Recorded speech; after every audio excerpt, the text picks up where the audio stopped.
sits down, how about a special recognition and round of applause for Megan, our director today.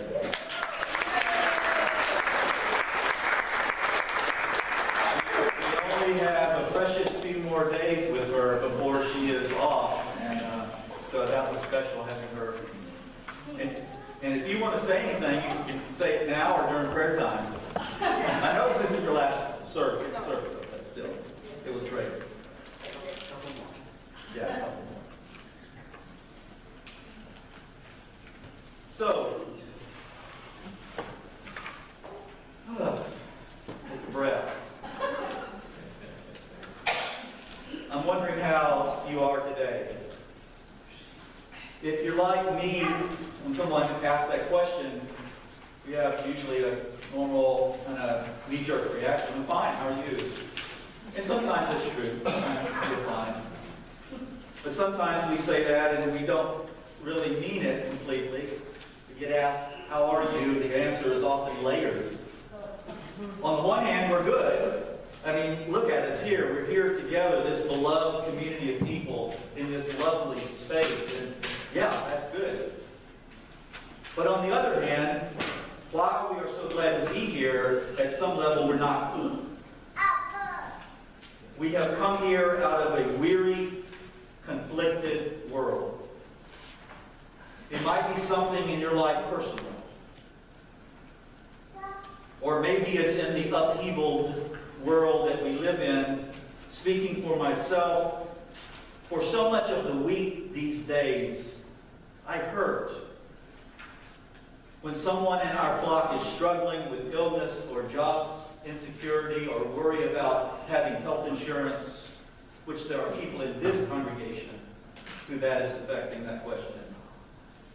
And with my own struggle, with the hard times of our world these days, I grow weary, even faint sometimes. And so, just to be together, I just can't tell you how much I look forward to Sundays being with you. There's something about it. It's a salve, a balm to be together. Isaiah names it well. Have you not heard, Gwin? Have you not heard, people of PCA? The Lord is the everlasting God, the creator of the ends of the earth. God does not grow faint or grow weary.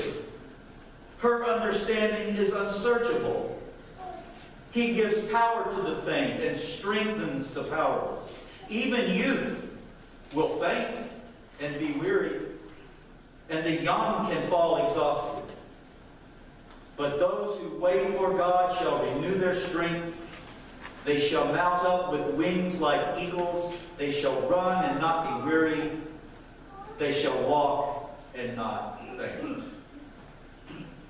Let us pray.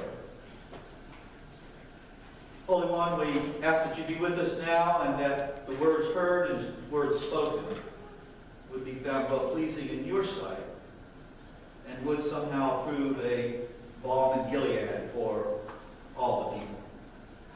We pray in your holy name. Amen. In the midst of this writhing world, we come to Memorial Day weekend. Memorial Day weekend, when we remember those who gave their lives in wars. And while I never served in the military or fought in a war, I have loved someone who did. My dad died a year ago, March. He was 96. He was born in South Carolina, raised in the South, the classic genteel Southerner, impeccable manners, unfailingly polite, always proper. For example, except for one time, I never, did I say never? Heard my dad cuss. The most he would allow, let's say an occasional bad golf shot, he was a 4 handicapper, so there weren't too many bad shots, or a big largemouth bass throwing the lure. Other than my son, Jeremy, my dad was the best bass fisherman I've ever seen. When those kind of things would happen, you might get a hearty, "Dad, blame it." Dad had a gregarious, buoyant personality when he wasn't brooding. He was a World War II veteran and served with courage and honor. He was in charge of a radar unit on the highest mountaintop in Sicily, a strategic location from which Dad oversaw the radar-assisted flights of the bombers, the American bombers coming and going from their mission. So his unit was really important and always a potential target for attack because it was so strategic. Dad carried weapons and was trained to use them. My younger brother Coleman and I knew some of this, of course, as we grew. We knew enough about it to dream about it, to think of the excitement of it, the adventure, the coolness factor that children can get from hearing stories and imagining heroes. All of this was some of why we thought our dad was the best ever. And that war,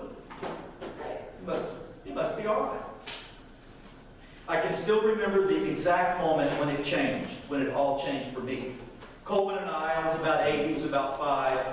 Do you all remember, those of you from my era and before, the little war toy sets of that era, the little tiny green army figures, the hard plastic, about 3 inches high, I guess. They had quite an array of details. If you look closely, you could even see facial features. They had helmets and rifles and bayonets and grenades and little jeeps and cannons and tanks. Coleman and I had one of those sets, and this day we were hard at it. Hand fighting our little soldiers, making explosives and just ramming our tanks through the enemy lines. Oh, we were a sight. So much energy and enthusiasm as we killed and destroyed.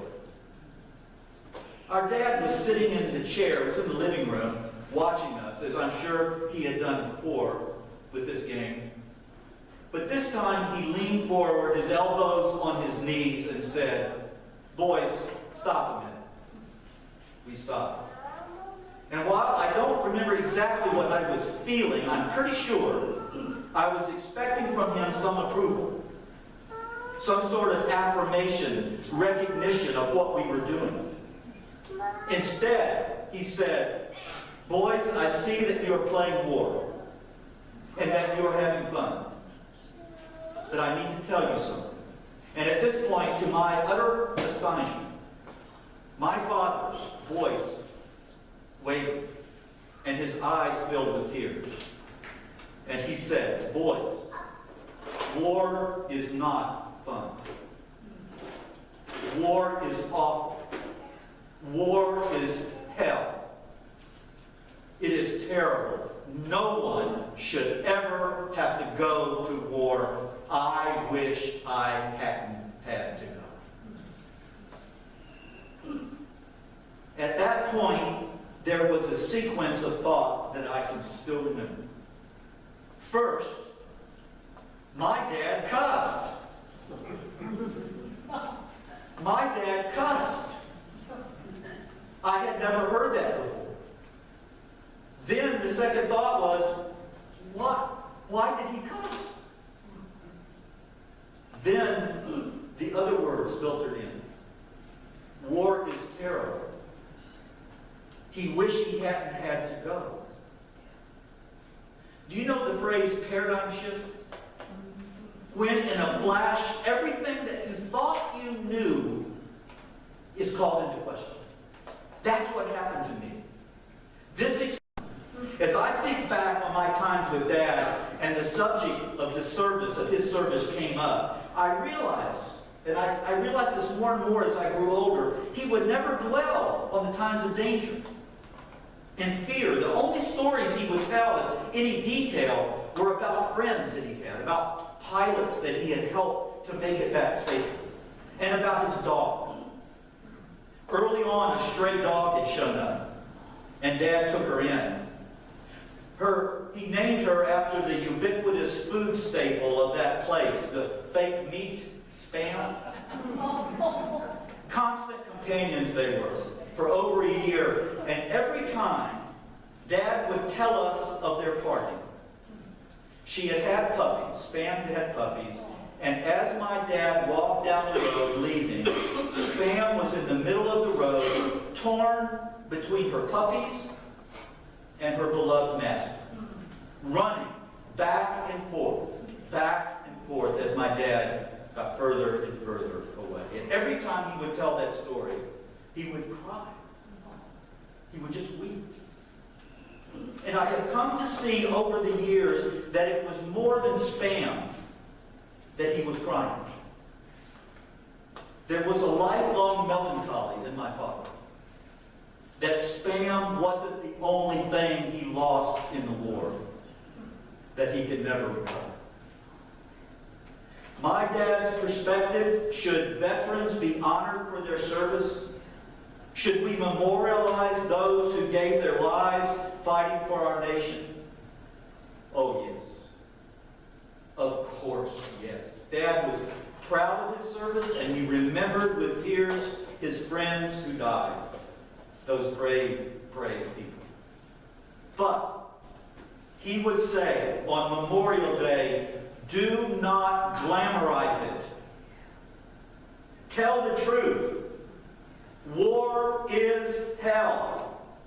No one should have to go to war. My dad, of course, was not alone. Maybe some of you will remember the war movie, Saving Private Ryan.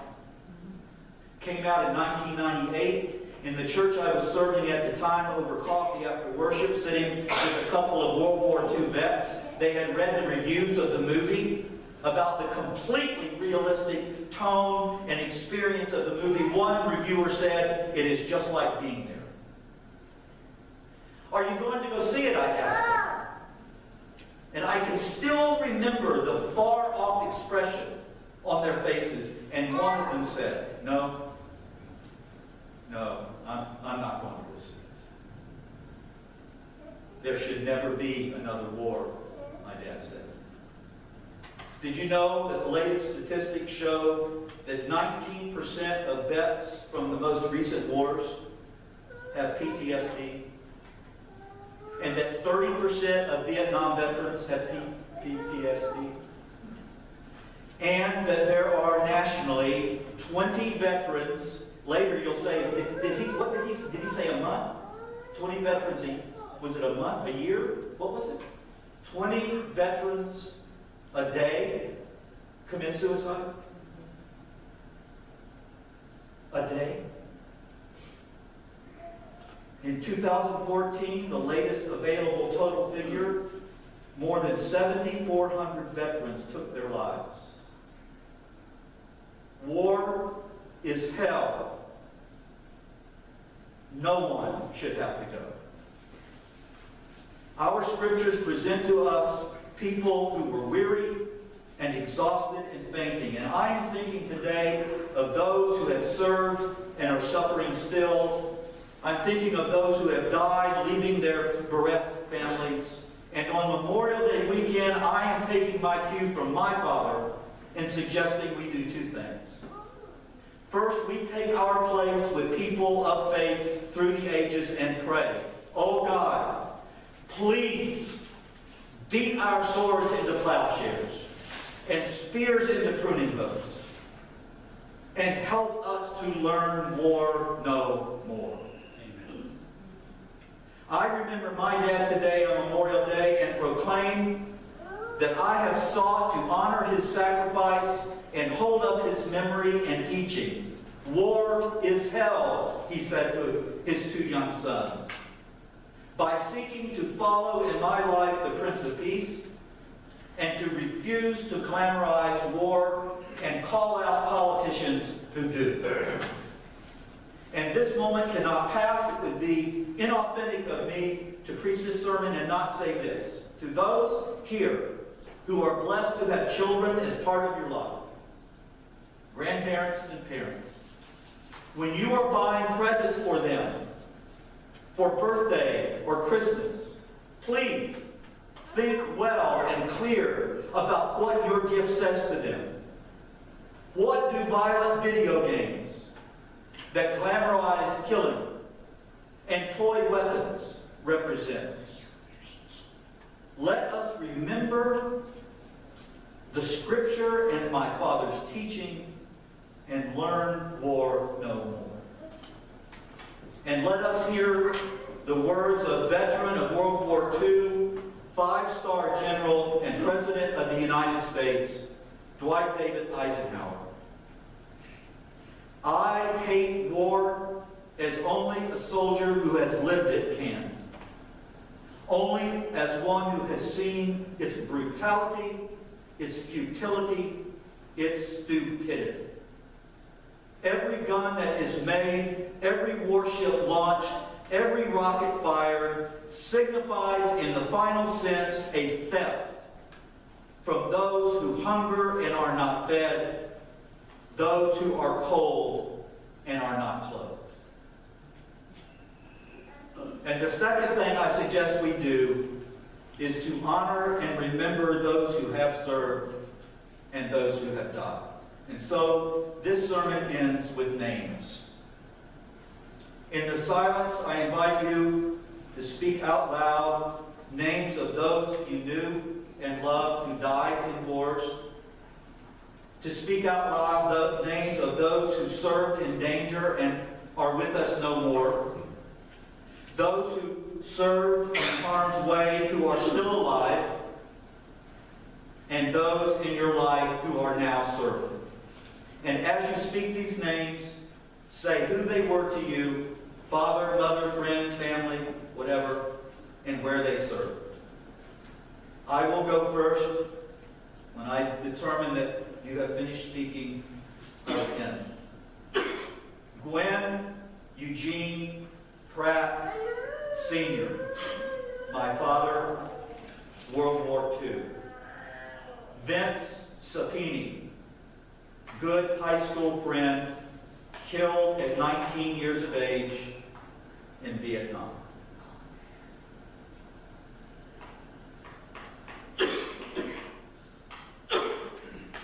My father, Glenn A. Debris, served in World War II.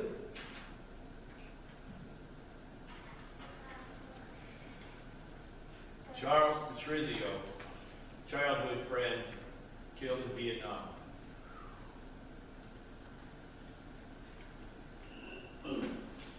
My father, Hugo Elton Kennerly, injured in World War II. My brother, Jay Kennerly, served in the Navy. My step-grandsons, Brian and Justin Spees, were also Navy.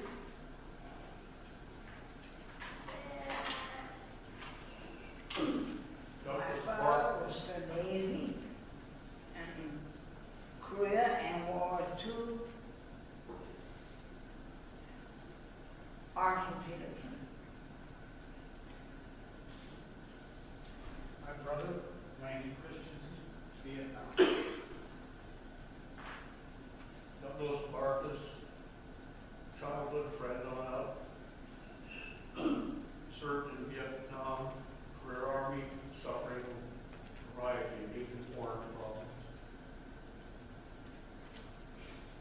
Leon Shaw, my brother Katie and Harvey Smith, World War II. My mother and father were both in the Navy during World War II. Larry and Lawrence Boutwell. My husband was in Vietnam. And my son Matt was in the Gulf War. My father, Elliot Anderson, World War II. 5 uncles and 1 aunt, all from the same family, all served in the Navy, World War II. My parents, Doc and John Hall, served in World War II. My husband, David Brennan. Your brother was in Korea and Vietnam War. My father, Vietnam. My father-in-law, Armin Hoyer, World War II. My father, Antonius Duval Slotthauer, Dutch Underground. My and my former son-in-law, Matthew Schreier, the Iraq War. Thomas Kuntz, killed in Korea. Uncle. My father, Laverne Almacher, served in Korea. My father, Warren Hale, served in World War II. Rob Bullock, 21 years old, family friend, currently serves in the Air Force. Uncle Darrell Johnson, killed in World War II.